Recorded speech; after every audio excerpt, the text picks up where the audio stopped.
وبركاته. إن الحمد لله الذي نستعينه ونستغفره ونؤمن به ونتوكل عليه ونعوذ بالله من شرور أنفسنا ومن سيئات أعمالنا. من يهده الله فلا مضل له ومن يضلل فلا هادي له. ونشهد أن لا إله إلا الله ونشهد أن محمدا عبده ورسوله. أما بعد فأعوذ بالله من الشيطان الرجيم بفضل بسم الله الرحمن الرحيم. والفجر وليال عشر والشفع والوتر. صدق الله المولانا العظيم. وقال النبي صلى الله عليه وسلم: ما من أيام العمل الصالح فيها أحب إلى الله أيام العشر. قالوا: يا رسول الله ولا الجهاد في سبيل الله؟ قال صلى الله عليه وسلم: إلا رجلا فخرج بنفسه وماله فلم يرجع. أو كما قال عليه الصلاة والسلام. புனிதமும் அருளும் நிறைந்த இறைவனுடைய பேர்கிருபையும் பேரருளும் அகிலத்தின் தூதர் அருமைநாயகம் ஸல்லல்லாஹு அலைஹி வஸல்லம் அன்னவர்களின் மீதும் அன்னவர்களின் சத்திய வழிச்சுவடுகளை சற்றும் சருகாது வாழ்த்து காட்டிய உத்தம சத்திய சஹாபாக்கள், நாதாக்கள், சாலிஹீன்கள், நல்லவர்கள் புனிதம் நிறைந்த மாதங்களில் இறை அருளை நாடி இறை இல்லத்திற்கு அவன் பேர் கிருபையை நாம் நாடி வந்திருக்கிற நம் அனைவர்களின் மீதும் இறை அன்பும் இறை கிருபையும் நின்று நிலவட்டுமாக. ஆமீன் யா ரப்பல் ஆலமீன். சங்கைக்குரிய பெருமக்களே, ஒரு உண்மையான முஃமினுடைய வாழ்க்கையில் ஹஜ்ரத் ஸல்லல்லாஹு அலைஹி வஸல்லம் அவர்களுடைய வார்த்தைகள் இப்படி அமையும்: அல் ஈமானு யன்குசு வ யஸீது. மனிதனுடைய உள்ளங்களில் இருக்கக்கூடிய ஈமான் என்பது அதிகரிக்கவும் செய்யும், குறையவும் செய்யும் என்பதாக ஸல்லல்லாஹு அலைஹி வஸல்லம் அவர்கள் சொல்லுவார்கள். இதற்கு விளக்கம் தரக்கூடிய மார்க்கத்தினுடைய விழுமியங்கள் படித்த அறிஞர்கள் சொல்லுகிற வார்த்தை: ஒரு உண்மையான முஃமினுடைய உள்ளத்தில் ஈமானினுடைய குறைபாடு அதை சரிபடுத்துவதற்கும் சம்பூர்ணப்படுத்துவதற்கும் இறைவன் சில சலுகைக்கான நாட்களை, மாதங்களை, வாரங்களை, நேரங்களை இறைவன் வைத்திருக்கிறான். ரமதானினுடைய இறுதி 10 நாட்கள் ஒரு மனிதனுடைய வாழ்க்கை கிடைத்துவிட்டால் பல்லாயிரம் ஆண்டுகள் வாழ்ந்து நன்மை செய்த பாக்கியங்களை அவன் பெறுவதை போன்று ரமதானுக்கு பின்னால் ஒரு மனிதனுடைய வாழ்க்கையில் முத்தான 10 நாட்கள் என்று ஹஜ்ரத் ஸல்லல்லாஹு அலைஹி வஸல்லம் அவர்களால் இறைவனுடைய வசனங்களின் மூலியமாக திருமறையில் இறைவன் சொல்லுகிற வார்த்தைகளால் நம்மால் பார்க்க முடிகிறது.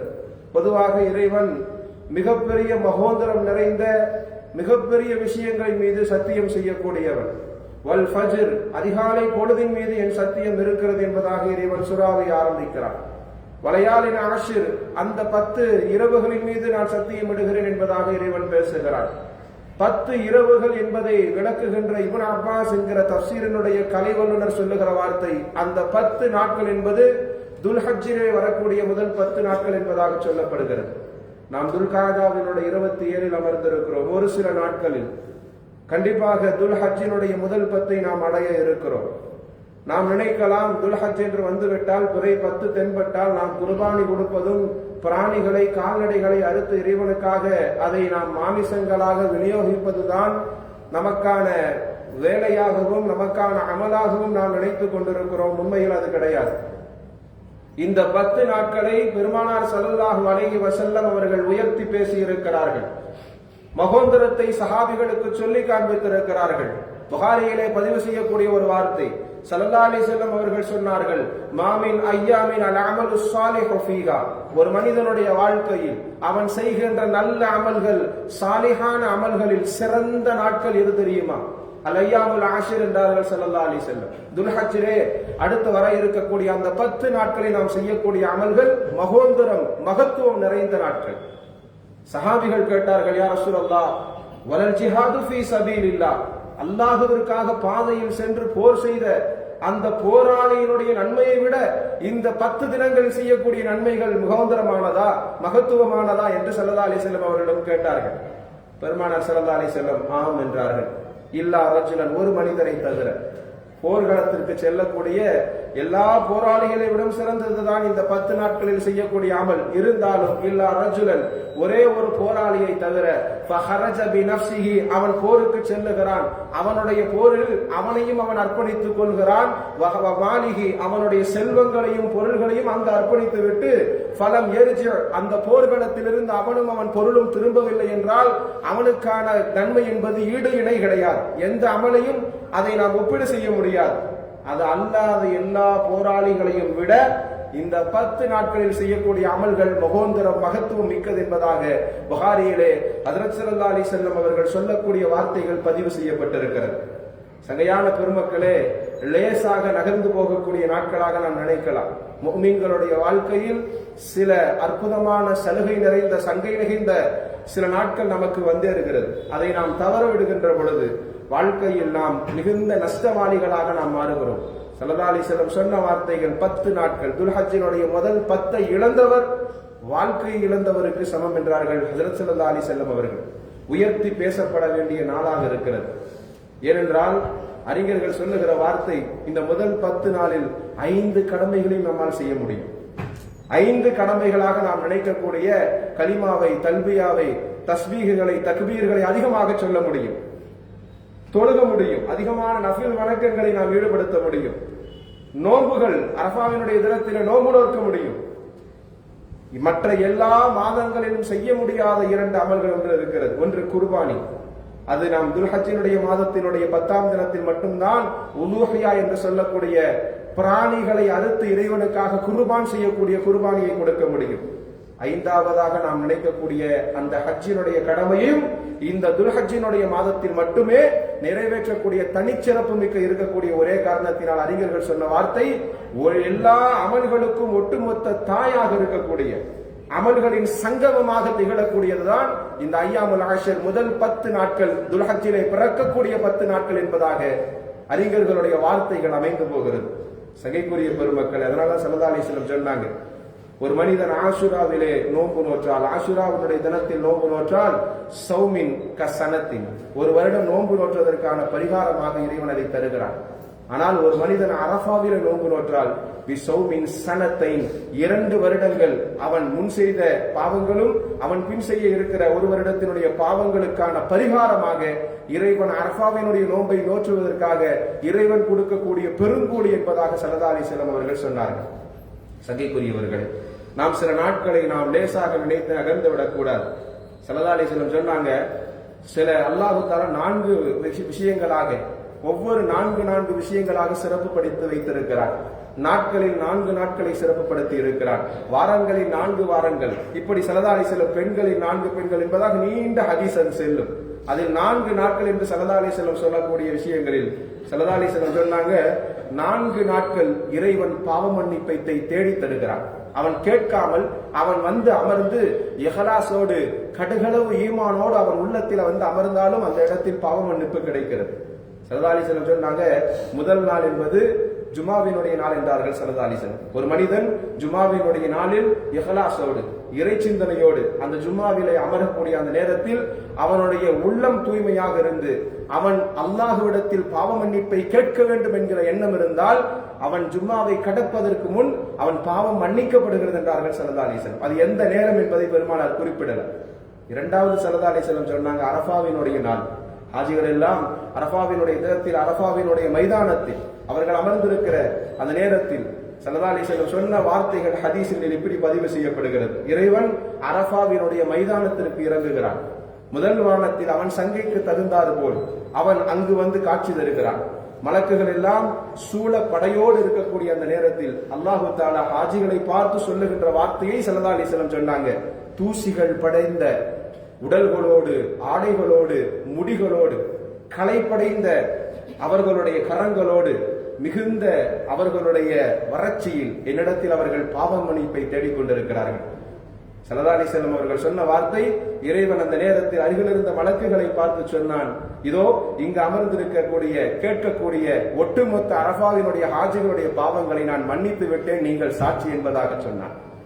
ஸல்லல்லாஹு அலைஹி வஸல்லம் சொன்னார்கள், அந்த நேரத்தில் மலக்குகள் சிலர் கேட்டார்கள், யா அல்லாஹ், இந்த அரஃபாவினுடைய மைதானத்தில் இருக்கக்கூடிய ஆண் பெண்கள் விஷயத்தில் நிறைய பேர் பெரும்பாவங்கள் எல்லாம் செய்திருக்கிறார்களே, ஆண்களிலும் பெண்களிலும் பெரும்பாவங்கள் எல்லாம் புரிந்தவர்களும் இந்த அரஃபாவினுடைய மைதானத்தில் இந்த நாளில் அமர்ந்திருக்கிறார்கள், அவர்கள் பாவமா மன்னிக்கப்படும் என்பதாக மலக்குகள் அல்லாஹ்விடத்தில் அவர்கள் கேட்கக்கூடிய அந்த கேள்வியின் பொழுது இறைவன் சொல்லுகிற வார்த்தை, ஆம், அவர்களும் என் பெரும் கிருபையினால் நான் மன்னித்து விட்டேன் என்பதாக அல்லாஹு தஆலா சொன்னான் என்கிற வார்த்தையை ஸல்லல்லாஹு அலைஹி வஸல்லம் சொல்லி முடிப்பார்கள்.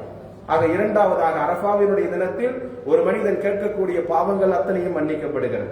ஸல்லல்லாஹு அலைஹி வஸல்லம் மூன்றாவது சொன்னார்கள், துல்ஹஜ்ஜினுடைய 10ஆம் நாளில் நாம் எல்லாம் குர்பானி கொடுக்கிறோம், இறை பிராணிகளை அறுக்கிறோம். இறைவனுக்காக நாம் அல்லாஹ்வினுடைய சிந்தனையில் இப்ராஹிம் அலைஹிஸ்ஸலாத்து வஸலாம் எந்த சிந்தனையோடு ஒரு பிராணியை படுக்க வைத்து அறுத்தார்கள், அவர்கள் பிராணியை அடுக்க வேண்டும் என்பது அவர்கள் சிந்தனை அல்ல.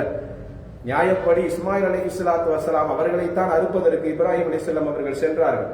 இங்கு சொல்லிக் கொடுக்கக்கூடிய பாடம் என்னவென்றால், இப்ராஹிம் அலைஹிஸ்ஸலாம் அவர்கள் மகன் அல்ல, எதை கேட்டாலும் இறைவனுக்கு கொடுப்பதற்கு, அங்கு சமர்ப்பணம் செய்வதற்கு அங்கு தயாராக இருந்த காரணத்தினால் இறைவன் அந்த இறை பிராணியை கொடுத்தார். அதனால்தான் நாம் எல்லாம் குர்பானி கொடுக்கிற பொழுது ஏதோ மாமிசங்களுக்காக நாம் அதை அறுக்கிறோம் என்கிற சிந்தனை இருக்கக்கூடாது. எதை கேட்டாலும் இறைவனுக்காக நாம் அர்ப்பணிக்க வேண்டும் என்கிற சிந்தனையை தான் அந்த நாளில் ஒரு உண்மையான முஃமினுடைய உள்ளம் இருக்க வேண்டும் என்பதை அறிஞர்கள் சொல்லுவார்கள். ஸல்லல்லாஹு அலைஹி வஸல்லம் சொன்னாங்க, அந்த நாளில் ஒரு பிராணியை பருக்க வைத்து ஒரு முஸ்லீம் அறுக்கிற பொழுது முதல் சொட்டு அந்த பிராணியினுடைய கழுத்தில் இருந்து பூமியை தொடுகிற பொழுது அவனுடைய ஒட்டுமொத்த பாவங்களும் இறை பொருட்டால் அது மன்னிக்கப்படுகிறது என்பதாக ஸல்லல்லாஹு அலைஹி வஸல்லம் சொன்னாங்க.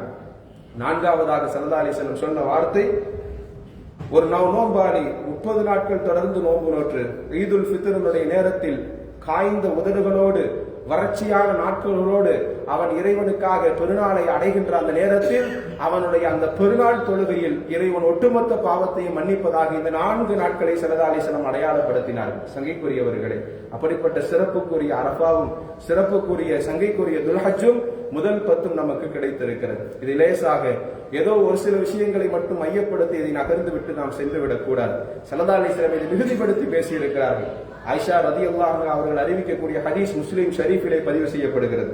ஸல்லல்லாஹு அலைஹி வஸல்லம் அவர்கள் சொன்னதாக ஆயிஷா அம்மையார் அவர்கள் சொல்லுகிற வார்த்தை, அரஃபாவினுடைய நாட்களை பற்றி மட்டும் பெரும் தொகுப்புகள் ஹதீசுகளில் வரிசைப்படுத்தப்பட்டிருக்கிறது.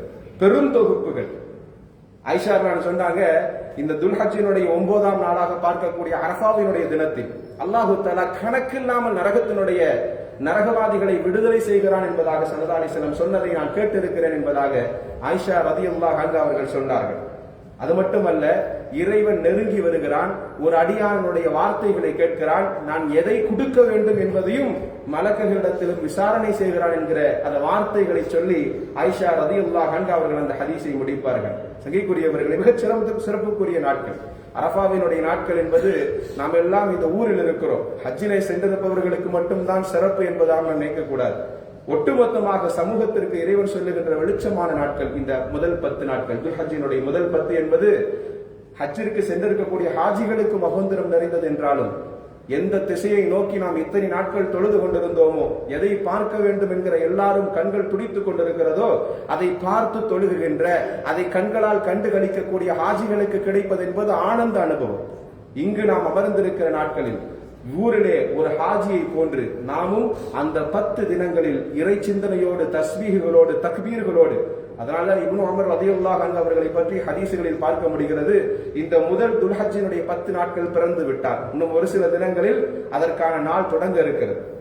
முதல் 10 தினங்கள் வந்து விட்டால் இப்னு உமர் ரலியல்லாஹு அன்ஹு வாழ்க்கையை சொல்லுகின்ற ஹதீஸ் இப்படி சொல்லுகிறது, அவர் சபையில் இருந்தாலும், மக்கள் கூடியிருக்கிற சபையில் இருந்தாலும், வியாபார கூடங்களுக்கு சென்றாலும், கடை வீதிகளுக்கு சென்றாலும், ஏன் படுத்திருந்தாலும் கூட அதிகமாக தக்பீர் தல்பியா சொல்லிக் கொண்டே இருப்பார். தஸ்பீஹ்கள் அதிகமாக உறக்க சொல்லுவார்.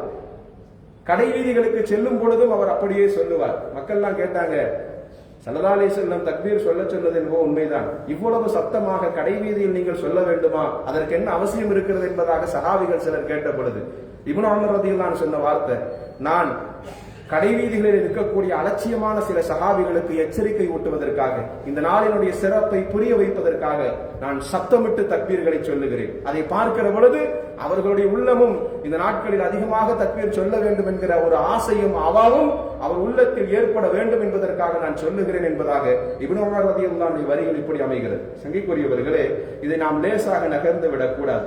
பெருமானார் அதிசயத்து, பெருமானாருடைய உள்ளம் கனிந்த ஒரு வார்த்தை ஹதீஸ் இதில் பதிவு செய்யப்படுகிறது. இப்னு மாஜா, பைஹகி போன்ற கிரந்தங்களில் இந்த ஹதீஸ் பதிவு செய்யப்பட்டிருக்கிறது. ஸல்லல்லாஹு அலைஹி வஸல்லம் அரஃபாவினுடைய தினத்தில், பெருமானார் ஹஜ்ஜுக்கு சென்றிருந்த நேரத்தில் அரஃபாவினுடைய மைதானத்தில் தங்கி இருந்தார்கள். ஒரு மாலை பொழுது. அந்த மாலை பொழுதிலே சஹாபிகள் எல்லாம் இஹ்ராமினுடைய உடையில் அவர்கள் எல்லாம் பாவ மன்னிப்பை அந்த இடத்திலிருந்து தேடிக்கொண்டிருந்தார்கள். அரஃபாவிற்கு என்று எந்த தனி அமலும் கிடையாது, எந்த விதமான சிறப்புக்குரிய அமல் என்று எதுவும் கிடையாது. அங்க ஒரே வேலை என்னன்னு சொன்னா, அதிகமா தஸ்பீஹ் செய்யணும், அதிகமா துவா செஞ்சுக்கிட்டே இருக்கிறதா வேணும். ஸல்லல்லாஹு அலைஹி வஸல்லம் சஹாபிகள் எல்லாம் துவா செய்து கொண்டிருப்பதை பார்த்தார்கள். தானும் அல்லாஹ்விடத்தில் பிரார்த்தனையை மேற்கொண்டார்கள். ஹதீஸ் இப்படி வருகிறது, ஸல்லல்லாஹு அலைஹி வஸல்லம் அந்த நேரத்தில் கையை உயர்த்தி இறைவனிடத்தில் துவா செய்ய ஆரம்பித்தார்கள். ஆரம்பித்த பொழுது பெருமானார் ஸல்லல்லாஹு அலைஹி வஸல்லம் மக்களை பார்த்து கண்ணீர் வடித்தவர்களாக இறைவனிடத்தில் கேட்டார்கள், இறைவா, இத்தனை மக்கள் உனக்காக பாவ மன்னிப்பை தேடிக்கொண்டிருக்கிறார்கள், நீ அவர்களுக்கு பாவ மன்னிப்பை தந்துருள் புரிய வேண்டும் என்பதைத்தான் என்னுடைய துவாவாக நான் கேட்கிறேன் என்பதாக பெருமானார் ஸல்லல்லாஹு அலைஹி வஸல்லம் கை உயர்த்தினார்கள்.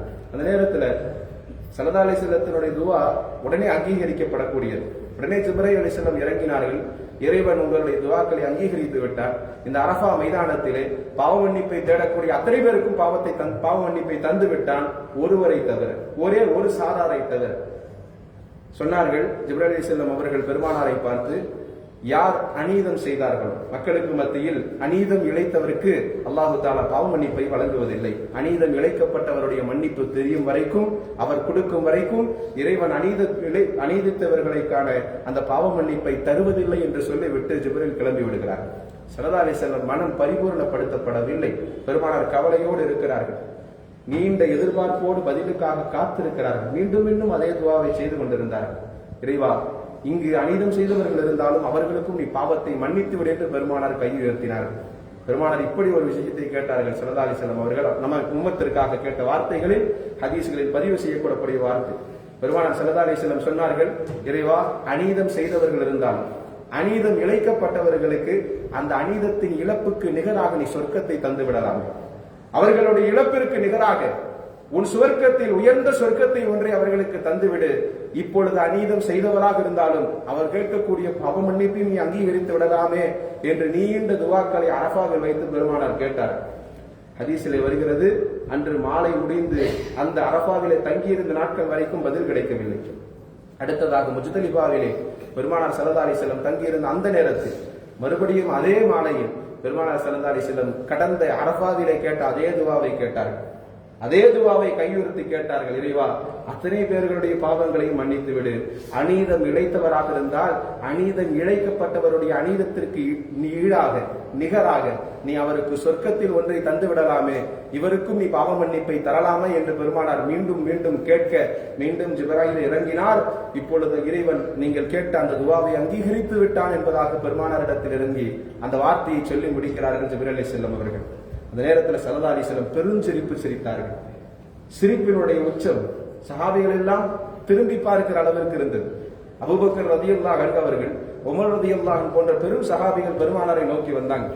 என் தாயும் தந்தையும் அர்ப்பணமாகட்டும் யா ரசூலல்லாஹ், இவ்வளவு அழகாக சிரிக்கிறீர்களே, இவ்வளவு சந்தோஷப்படுத்திய செய்தி என்ன என்று பெருமானாரிடத்தில் கேட்டார்கள். சஹாபிகளை பார்த்து ஸல்லல்லாஹு அலைஹி வஸல்லம் சொன்னாங்க நடந்ததை. அரஃபாவிலும் நான் பெருமானார் ஸல்லல்லாஹு அலைஹி வஸல்லம் அவர்கள் சொன்ன வார்த்தை, அரஃபாவிலும் நான் அல்லாஹ்விடத்தில் கேட்டேன், பதில் கிடைக்கல. முஜ்தலிஃபாவிலே நான் கேட்ட பொழுது என் உம்மத்திற்கான பாவ மன்னிப்பு கிடைத்து விட்டது என்பதை நினைத்து நான் சந்தோஷப்படுகிறேன். ஆனால் அதற்காக நான் சிரிக்கவில்லை. இதோ அரஃபாவினுடைய மலைகளின் மீது ஷைத்தான் அவனுடைய கூட்டங்கள் எல்லாம் அதை பார்த்து கொண்டிருந்தார்கள். எப்படியாவது இவர்களுக்கு பாவ மன்னிப்பு இல்லாமல் போய் நான் வழி தவற செய்த இந்த மக்களை நான் நரகத்திற்கு அழைத்து செல்வதற்காக காத்துக் கொண்டிருந்த ஷைத்தானும் அவனது கூட்டத்தார்களும் இதை பார்த்து ரசித்துக் கொண்டிருந்தார்கள். இந்த கூட்டத்திற்கு பாவ மன்னிப்பும் ரஹமத்தும் இறங்காமல் இருப்பதை அவர்கள் எதிர்பார்த்திருந்தார்கள். இப்பொழுது ஜிப்ரீல் வந்து சொல்லிவிட்டதற்கு பின்னால் இதோ ஷைத்தானும் அவனுடைய கூட்டமும் இப்லீஸும் எல்லாம் சேர்ந்து அவர்கள் தலையில் மண்ணை எள்ளி போட்டுக் கொண்டிருக்கிறார்கள். நாசமே அழிவே என்று தனக்கு தானே அவர்கள் சபித்துக் கொள்கிறார்கள். நான் இவ்வளவு நாள் வழிகெடுத்தது எல்லாம் வீணாகிவிட்டது என்று அவர்களுக்குள் புலம்பிக் கொள்கிறார்கள்.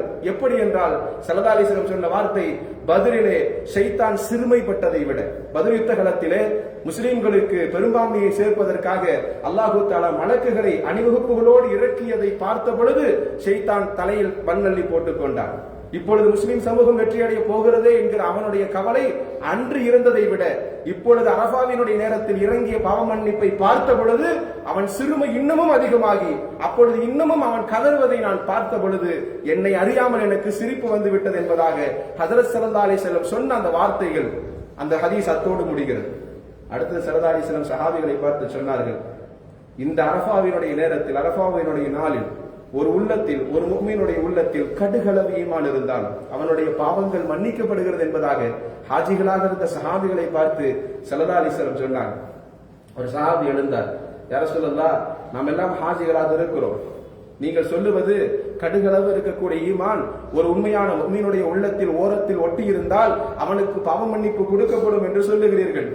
எங்களை அல்லாத எங்கள் குடும்பத்தார்கள் எல்லாம் ஊரில் இருக்கிறார்கள், அவர்களுள் இதே அரபாவினுடைய தினத்தில் அவர்களும் இதே போன்று கடுகளவு ஈமானோடு நோன்போடு அவர்கள் இருந்தால் அவர்களுக்கும் இறைவன் இந்த பாவ மன்னிப்பை தருவானா என்று பெருமானாரிடத்தில் அந்த சஹாபி கேட்ட பொழுது பெருமானார் யோசித்ததற்கு பின்னால் சொன்னார்கள், ஆம், அவர்களுக்கும் ஒட்டுமொத்த சமூகத்திற்கும் அரபாவினுடைய தினத்தில் கடுகளவு ஈமானோடு உண்மையான உரத்தோடு அவர்கள் நோன்பை ஓற்றவர்களாக இருந்தால் அவர்களுக்கான பாவங்களும் இந்த இடத்தில் மன்னிக்கப்படுகிறது என்பதாக பெருமான் ஸல்லல்லாஹு அலைஹி வஸல்லம் அவர்கள் சொன்ன வார்த்தைகள் ஹதீஸில் பதிவு செய்யப்படுகிறது. சங்கைக்குரியவர்களே, நாம் எல்லாம் லேசாக நினைக்கக்கூடிய இந்த 10 நாட்களில் மிகப்பெரிய மகோந்திரம் நிறைந்த சிறப்புகளை இறைவன் வைத்திருக்கிறார். ஆயிஷா சொல்லக்கூடிய முஸ்லிம் ஷரீஃபிலே பதிவு செய்யக்கூடிய ஹதீஸ், ஸல்லல்லாஹு அலைஹி வஸல்லம் சொன்னதாக சொன்னார்கள், இந்த அரபாவினுடைய தினத்தில் ஹாஜிகள் எல்லாம் அங்கு இருப்பதற்கு பகரமாக ஊர்களில் இருக்கக்கூடிய நாம் நோன்பு நிற்பதனால் ஏற்படக்கூடிய நன்மைகளை சொல்லுகிற பொழுது ஆயிஷா ரலியல்லாஹு அன்ஹா சொன்னாங்க, ஒரு முறை பெருமானார் இடத்தில் சொன்னார்கள், யாக்கூத்தும் ஜபரூதும் தஹபும் ஃபில்லா, மரகதம், நாணயங்கள், தங்கம், வெள்ளி போன்ற பெரும் பெரும் உயர்ந்த சொர்க்கத்தை கட்டிய அல்லாஹு தஆலா அந்த கட்டடத்தை, அந்த மாளிகையை ஒருவருக்கு நியமித்திருந்தால் அது இந்த அரபாவினுடைய நோன்பு நோற்பதற்காக இறைவன் வைத்திருக்கிறான் என்கிற செய்தியை ஸல்லல்லாஹு அலைஹி வஸல்லம் இடத்தில் சொல்லி இருக்கிறார். அதோடு ஸல்லல்லாஹு அலைஹி வஸல்லம் நிறுத்திக் கொள்ளவில்லை. முஸ்லிம் ஷரீஃபில் இப்படி பதிவு செய்யப்படுகிறது, அந்த ஒரு அரபாவினுடைய தினத்தில் நோன்பு நோக்கக்கூடிய ஹாஜிகளுக்கு, நோன்பு நோக்கக்கூடிய மனிதர்களுக்கு எல்லாரும் பொருத்தும் இந்த விஷயங்கள். அந்த இடத்துல ஆயிஷா சொல்லக்கூடிய வார்த்தை, அல்லாஹு தஆலா அவர்களுக்கு என்று 30 நன்மைகளுடைய கதவுகளை திறந்து விடுகிறார், 30 தீமைகளுடைய வாசல்களை மூடிவிடுகிறார். ஸல்லல்லாஹு அலைஹி வஸல்லம் அந்த சொன்ன அந்த வார்த்தைகளை கேட்ட ஆயிஷா சொல்றாங்க, அப்படி 30 வாசல்கள் மூடப்படுகிறது என்று சொன்னால் அவர்களுக்கான விமோச்சனம் என்ன, அவர்களுக்கான அந்த பலன் என்ன என்று கேட்கிற பொழுது ஸல்லல்லாஹு அலைஹி வஸல்லம் சொன்னார்கள், அவர்களுக்கான ஒரே விமோச்சனம் ஜன்னத் என்றார்கள். சகைக்குரியவர்களே, ஒரு உண்மையாக ஒரு முஃமினுடைய வாழ்க்கையில் அவன் நோக்கக்கூடிய நோன்புகள், அதுவும் இந்த அரபாவை சார்ந்திருக்கக்கூடிய நோன்புகளாக இருந்தால் அதற்கென்று வெகுமதிகள் அதிகமாக இருக்கிறது.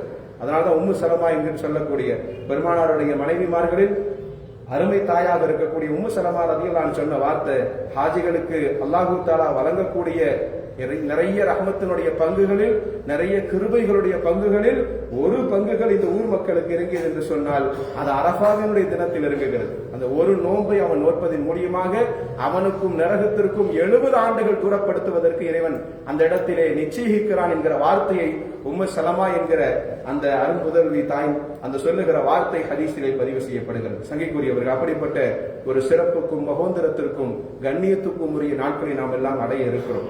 அடுத்த வாரம் என்ன உலூஹியாவை எப்படி கொடுக்க வேண்டும், குர்பானியினுடைய சட்டங்கள் போன்ற விஷயங்களை இன்ஷா அல்லாஹ் பார்க்கலாம். நாம் இனி வர இருக்கக்கூடிய அந்த 10 நாட்களில் அதிகமாக வணக்கங்களை நம்மை ஈடுபடுத்திக் கொள்ள வேண்டும், அதிகமான தஸ்பீஹ்களை நம்மை ஆட்படுத்திக் கொள்ள வேண்டும். சிறிய அமல்களோ பெரிய அமல்களோ தொடர்ச்சியாக செய்வதற்கு நம்மை நாம் பக்குவப்படுத்திக் கொள்ள வேண்டும். தான தர்மங்கள் போன்ற விஷயங்களில் மிகுந்த கவனங்களை செலுத்த வேண்டும். அதே போன்று யாரெல்லாம் உலூஹியா கொடுப்பதற்கு நியத்து செய்திருக்கிறீர்களோ, யாரெல்லாம் பிராணிகளை அறுக்க வேண்டும் என்கிற நியத்தோடு இருக்கிறீர்களோ, இதோ இந்த துல்ஹஜ் பிறந்த பிறை 1 to 10 வரைக்கும் அவர்களுடைய நகங்களோ முடிகளோ அவர்கள் களையாமல் இருந்து அதற்கு பின்னால் உலூஹியா கொடுத்ததற்கு பின்னால் அவர்கள் களைந்து கொள்வதற்கும் ஸல்லல்லாஹு அலைஹி வஸல்லம் நேரத்தில் நம்மை அறிவுறுத்திருக்கிறார்கள், அதையும் நாம் பின்பற்றுவோமாக. அல்லாஹு தஆலா நமக்கு கொடுக்க இருக்கக்கூடிய அத்தனை விதமான ஞாபகங்களையும் இந்த 10 தினங்களில் நாம் பெற்று நன்மக்களாக நாம் மாறுவதற்குரிய தௌஃபீக்கினை வல்ல இறைவன் நம் அனைவர்களுக்கும் தந்தருள் புரிவானாக. வாஹிரு தஅவானா அல்ஹம்துலில்லாஹி ரப்பில் ஆலமீன். அஸ்ஸலாமு அலைக்கும் வரஹ்மத்துல்லாஹி வபரகாத்துஹு.